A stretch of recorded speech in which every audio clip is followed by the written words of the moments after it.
She has a gold medal, she's in the U.S. Olympic Hall of Fame, and now she has a Musial Award for sportsmanship as well.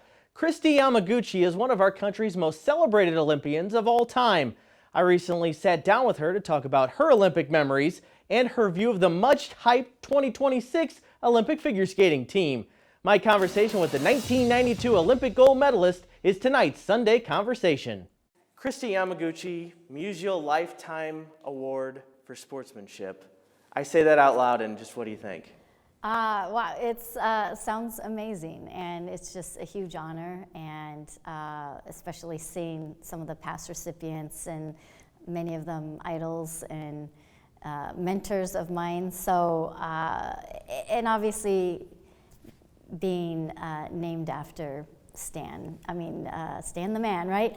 And everything he represented, and wanting to carry on that legacy. I've always wondered, after you win a gold medal, how life changes. It's different than winning a World Series or winning a Stanley Cup. I've always felt that winning a gold medal is different. How would you describe just how life changes when you become a gold medalist?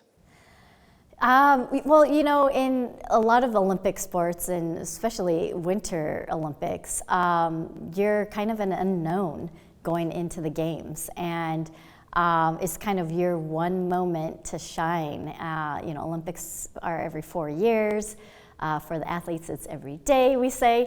But, you know, you kind of come from the unknown and all of a sudden a household name, because nowadays, you know, the Olympics is watched by, you know, billions around the world. So it's pretty incredible when you have success there, and then you come home and all of a sudden life is a lot different. I read that Dorothy Hamill was your idol growing up. You're millions of people's idol now. How does that feel to kind of be in that role? I mean, it's very humbling. I think, looking back, it was really scary at 20 years old. It's like, ooh, what does that mean? What do I have to do? Like, what am I, you know, you don't want to do the wrong thing. But I think easing into it and realizing you just have to be yourself, and, you know, be as positive as you can. And, you know, it works for some people and it doesn't for others, and that's okay. So, you know, be who you are. A few things about this upcoming Olympic team. We obviously have the championships here in St. Louis coming up in January. A lot of excitement for this year's United States figure skating squad that we're going to be sending to the Olympics.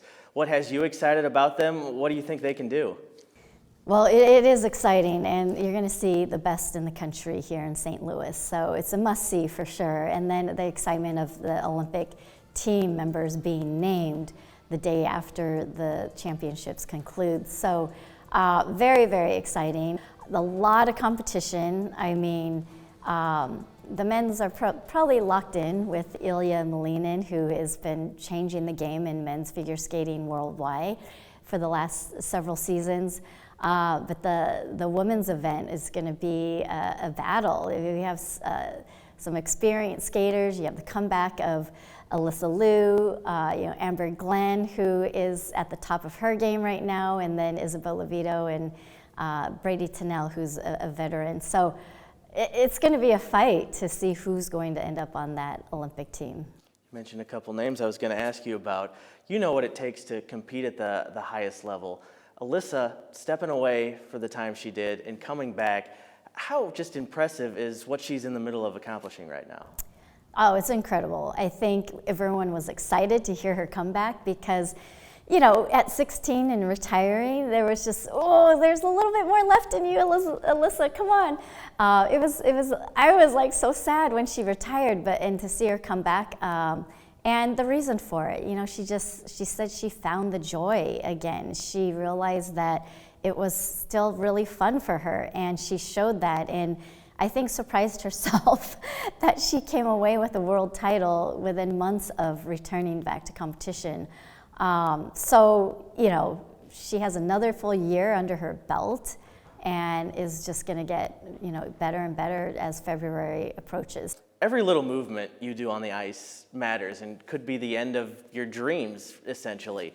How did you lock in mentally, and what do you tell maybe younger athletes coming up about kind of that aspect of it?